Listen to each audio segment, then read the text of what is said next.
welcome to JD Clips. Please enjoy the short versions of our famous videos and keep learning. And don't forget to subscribe. Economic instability को promote करने वाला काम है जो terror activity के अंदर आता है। सही बात है। और सर ये तो खुद तो इन्वेस्ट किया जा रहा है। बताते हैं कि पिछले कुछ पीरियड में जो है मोदी काल में तो 59% इसके स्टॉक्स बढ़ गए हैं। इसने जो पैसा लगाया है मार्केट में राहुल गांधी के, खुद तो लगाया जा रहा है। रिपोर्ट आ रही थी, कहीं देख रहा था मैं कि 59% बढ़ाया है इसने अपना स्टॉक। हाँ, 46 लाख रुपए कमाए इसने। वो तो लोगों को कह रहा है कि पैसा न लगाए इसमें। ये तो समझ में नहीं, ये तो गलत बात है। अच्छा, इसमें संजय जी आप तो उससे विधिक मामलों से जुड़े हुए व्यक्ति भी हैं। इसमें महेश जेठमलानी ने हिंडनबर्ग रिपोर्ट के बारे में जो अपना बयान दिया वो मुझे बड़ा सॉलिड लगा। उन्होंने ये कहा कि इसमें इन्हें सिविल और क्रिमिनल जो दोनों डिफेमेशन है वो उन्हें करना चाहिए। सेबी की जो चेयरपर्सन हिंडनबर्ग पे, इसमें क्या तो मैंने भी कहा है, ये तो मैंने भी कहा है जी जी जी। ये बात तो मैंने भी नहीं तो उसमें क्या होगा, दोनों का क्या डिफरेंस है दोनों के बीच में, और कैसे इसकी प्रक्रिया चलेगी, मतलब क्या करना चाहिए? तो डेफेमेशन सूट करना चाहिए बिल्कुल 100%, क्योंकि जो भी बात कही गई है वो इस तरह से कही गई है जैसे कि कुछ छुपाया गया है, जैसे कि कोई आपराधिक कार्य किया गया है, जैसे कि कोई चोरी की गई है, जबकि सारी चीजें जो है वो डिस्क्लोज्ड है सेबी को। वो 2015 का मामला है उनका पुराना, वो तो उस समय तो वो सेबी में थी भी नहीं जब का भी उनका पैसा है 2017 में, और आने से पहले उन्होंने सारे अथॉरिटी जो थी अपने पति को ट्रांसफर कर दी थी, और सही बात है जो भी उनके ट्रांजैक्शंस हैं वो सारे के सारे रिपोर्टेड है। यही तो होता है ना। जैसे मैं बताऊं आपको, एज एन IAS ऑफिसर हमारे जो है वो मूवेबल प्रॉपर्टी नहीं पूछते। वो मूवेबल प्रॉपर्टी का ये है कि भाई कोई भी आप ट्रांजैक्शन करेंगे एक सर्टेन अमाउंट से ऊपर तो हमें इन्फॉर्म करेंगे, तो वो इन्फॉर्म करते रहते हैं, उसका कोई रिटर्न भी नहीं जाता। लेकिन जो इमूवेबल प्रॉपर्टी है उसका रिटर्न जाता है।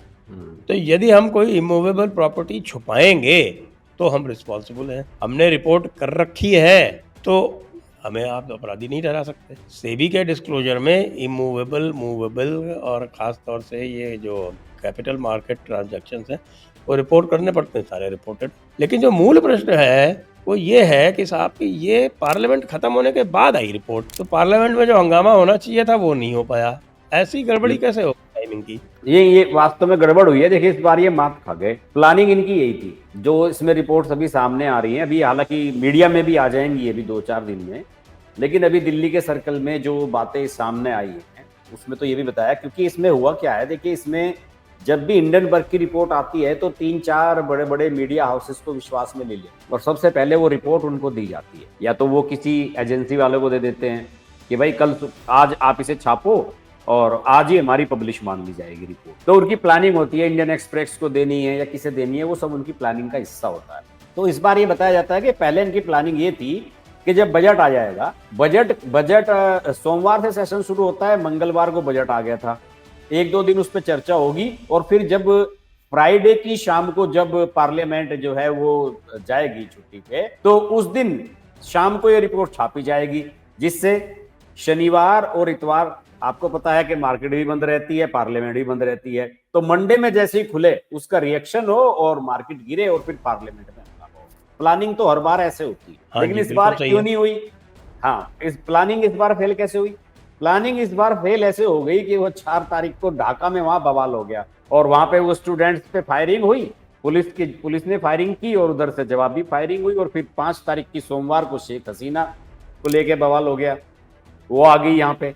तो उस मामले में उन्होंने सोचा अब कर दें, इस सप्ताह कर दें, इस सप्ताह कर दें, इसी तरीके से इनका पूरा पार्लियामेंट सेशन। और रिपोर्ट में था कुछ नहीं, दम कुछ नहीं था, वो केवल एक दिन का बुलबुला ही था कि बस जिस दिन छपेगी उसी दिन की वो रिपोर्ट थी। और सबको ये फीडबैक दे दिया गया था कि भाई पार्लियामेंट के दौरान रिपोर्ट आएगी। महुआ मित्रा, आप देखिए इस पे वीडियो 2 लोगों ने बनाया, सिर्फ महुआ मित्रा और राहुल गांधी, 2 लोगों के वीडियो स्टेटमेंट इसमें आए, किसी ने कुछ नहीं बोला है। कांग्रेस की तरफ से कोई और नहीं बोला है। टीएमसी की तरफ से आपको पता ही है, महुआ मित्रा पहले ही मार खाई हुई है, अडानी को लेकर पिछली बार मेंबरशिप चली गई थी, तो वो तैयार बैठी हुई थी कि कुछ मटेरियल आएगा तो मैं ही बोलूंगी। और हो सकता है कि अभी दर्शन हीरानंदानी से गिव एंड टेक चल रहा हो, तो मौका मिल गया तो फिर उनको ओबलाइज कर दिया कि लो भैया इस बार मामला फिर आ गया, अडानी को लेके हमने फिर भी वीडियो बना दिया। तो ये मामला डिले निश्चित रूप से हुआ है और पार्लियामेंट के सेशन के दौरान अगर ये नहीं आया तो इसकी कोई वैल्यू नहीं है। देखिए अब पार्लियामेंट का नेक्स्ट सेशन कब है, 2 महीने के बाद है, तब तक तो सब मामला ठंडा है, लोग भूल भी जाएंगे रिपोर्ट क्या आई थी, पिछली रिपोर्ट को भूल गए लोग क्या रिपोर्ट थी, इसका कहाँ मुद्दा बनेगा। मुझे तो लगता है कि इसमें जो महेश जेठमलानी ने जो बात कही है कि साहब उन्हें केस करना चाहिए, इसमें जो देखिए ये सेबी पे डायरेक्ट अटैक हुआ है। सेबी उनसे पूछ रहा है कि भाई आप बताओ कि आप ये कहां से ला रहे हो, क्या चीज है, ये आपकी क्या है पुराने वाले मामलों में, और ये सीधा फिर सेबी पे अटैक कर दिया। तो ये तो बहुत बड़ी साजिश है। मेरा मानना है कि इसमें जो माधवी बुच हैं उन्हें जो है उनके पति को और उन्हें उन पे केस करना चाहिए और उन्हें अदालत में घसीटना चाहिए, यहाँ की पता तो लगे कि आप अगर बिल्कुल इस तरह करना की चाहिए, हरकतें आगे बिल्कुल करेंगे